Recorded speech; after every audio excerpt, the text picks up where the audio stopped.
तो तरुण जी, जो एक चुनौती आपको मिली थी जम्मू कश्मीर में। 1,40,000 लोगों ने नेशनल कॉन्फ्रेंस से ज्यादा वोट देकर आशीर्वाद देते हुए कहा, मोदी जी लगे रहो। ये एक संदेश है जो जम्मू कश्मीर से निकलकर महाराष्ट्र तक गया है। लगातार विपक्ष वहां पर हमलावर रहा। ऐसे में कितनी बड़ी चुनौती थी इन पर जवाब देना भारतीय जनता पार्टी को। 370 और 35 इसकी 80 करोड़ को उबाल देने का काम विपक्ष ने वहां किया भी है। अब 370 और 35 से इतिहास बन चुका है। तरुण चुग भारतीय जनता पार्टी के राष्ट्रीय महासचिव और आजीवन मानवतावादी है। पंजाब के अमृतसर जिले के रहने वाले तरुण चुग ने एचआर में एमबीए की डिग्री पूरी की, जिसके बाद उन्होंने मुख्य धारा की राजनीति में अपना करियर राष्ट्रीय स्वयंसेवक संघ यानी आरएसएस के साथ शुरू किया। उनके पास छात्र, स्थानीय, राज्य और राष्ट्रीय टीमों का नेतृत्व करने का व्यापक अनुभव है।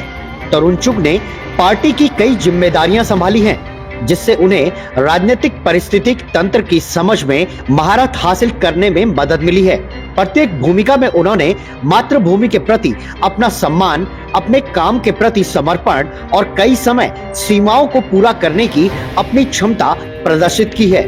बीजेपी में तरुण चुग की कई भूमिकाएं रही हैं। वो पार्टी के अपरिहार्य सदस्य हैं। वर्तमान में वो राष्ट्रीय महामंत्री के रूप में कार्यरत है। इसके साथ ही वो अंडमान निकोबार के प्रभारी और दिल्ली राज्य भाजपा के सहप्रभारी हैं, जहां वो रैलियों और सार्वजनिक बैठकों के कामकाज को संभालते हैं और उनकी देखरेख करते हैं। वहीं हाल ही में जम्मू कश्मीर में चुनाव में उनकी अहम भूमिका रही है।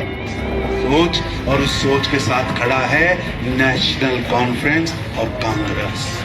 चुग ने साबित किया कि उनकी कार्यकर्ताओं के बीच ओजस्वी भाषण और एकजुटता को बनाए रखने के लिए विचारों ने ही जम्मू कश्मीर में भाजपा को मजबूती दिलाई है।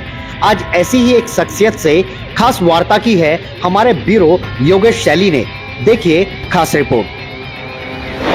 चुनौतियों से मेरा हमेशा ही सामना हुआ, लेकिन हर चुनौती का मुकाबला मैंने डट कर किया।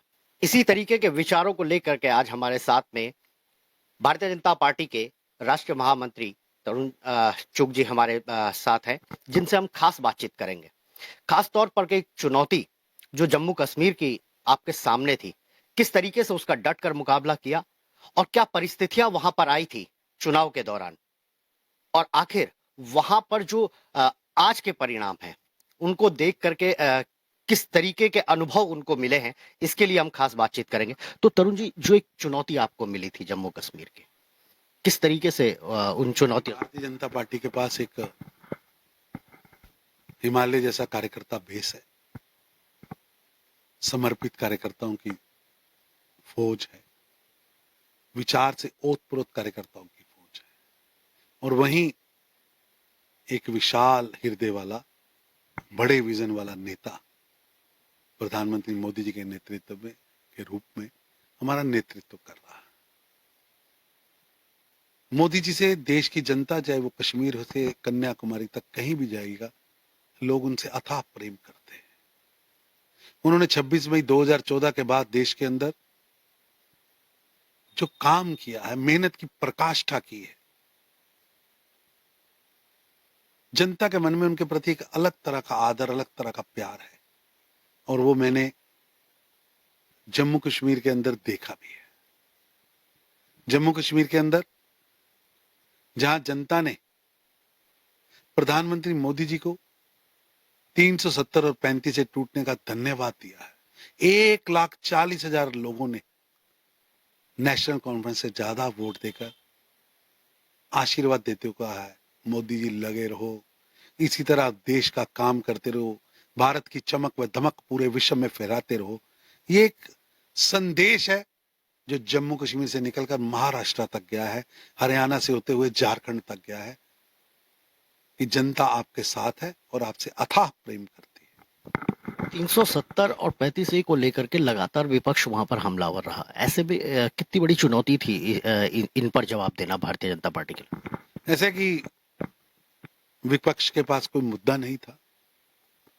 370 और 35 इसकी बासी कड़ी को उबाल देने का काम विपक्ष ने वहां किया भी है, लेकिन अब 370 और 35 से इतिहास बन चुकी है, ये वापस नहीं आ सकती। जनता ने फतवा दे दिया, गाड़ दिया है, 20 फुट नीचे गाड़ दिया है। अब 370 और 35 का वापस आने का प्रश्न नहीं है। लेकिन कुछ लोग भ्रम पैदा करने का काम, झूठ बोलने का काम निरंतर करते आ रहे हैं। कांग्रेस ने भी बोला, नेशनल कॉन्फ्रेंस में बोला, कांग्रेस का सुफड़ा साफ हो गया और Bharatiya Janata party national conference से 1,40,000 ज्यादा वोट लेकर ये सिद्ध हुआ है कि जम्मू कश्मीर की जनता मोदी जी के विजन के साथ है। और मैं समझता हूं यहां दूसरी बड़ी जीत है, जो सबसे बड़ी जीत है, कि बायकाट की धरती जम्मू कश्मीर, जहां लोग वोट करने नहीं निकलते थे, वहां इतनी मात्रा में लोगों का वोट करके के लिए बाहर आना, भारत के संविधान के ऊपर मोहर लगाना, ये बहुत बड़ी जीत है जिसे प्रधानमंत्री मोदी जी ने करके दिखाया है।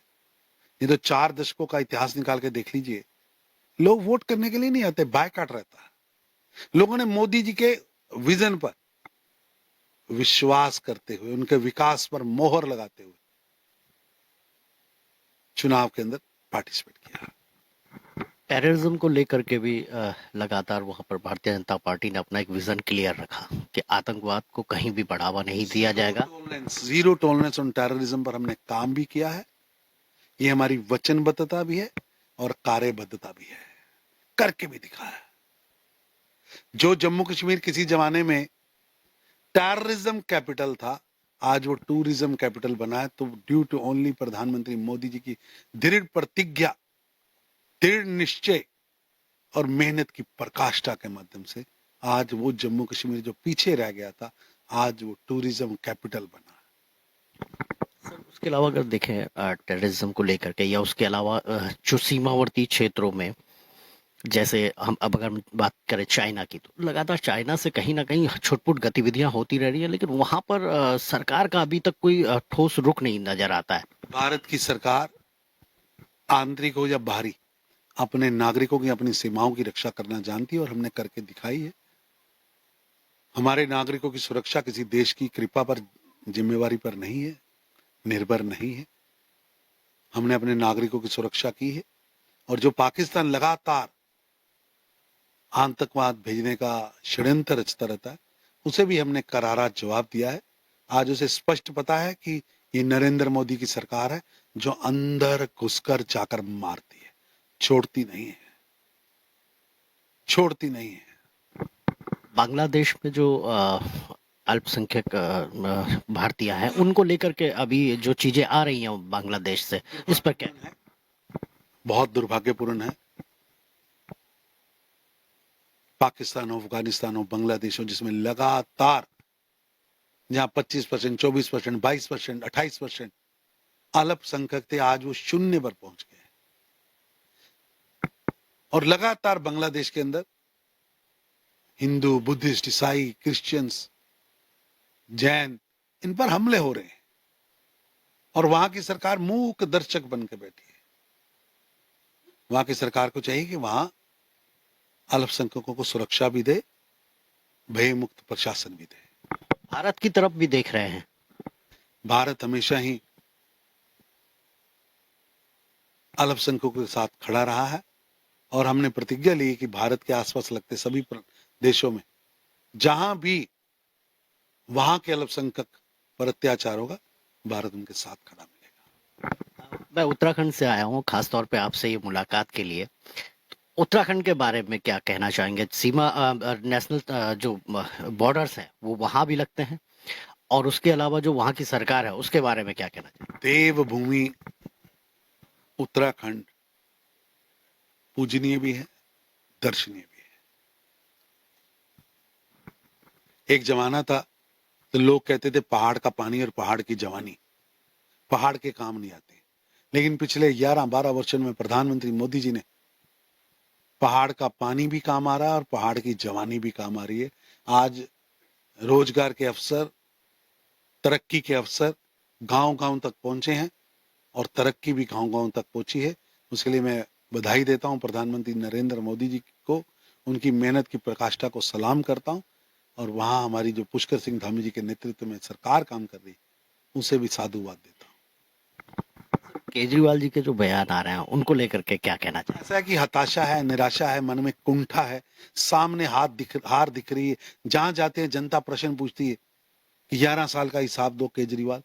और केजरीवाल आज भी प्रश्न उठा रहे हैं। अरे आप सरकार में हैं, अब प्रश्न उठाने का नहीं, जवाब देने का समय है। माना हार दिख रही, ये भय है उनके मन में, हार का भय, जिसके कारण वो हताशा निराशा वाले बयान दे रहे हैं। और जो राहुल गांधी जी का जो अभी आया है, जो जिस तरीके के बयान उनके आए हैं, और खास तौर पे जो नियम, विवेकहीन नेतृत्व है राहुल गांधी, जिसके कारण कांग्रेस हो या कांग्रेस के सहयोगी दल सभी अपने आप को ठगा हुआ महसूस करते हैं। इस विवेकहीन नेतृत्व में कितने चुनाव हारेंगे। कांग्रेस को आज समझ आ चुका है कि राहुल गांधी एक लायबिलिटी है, एसेट नहीं।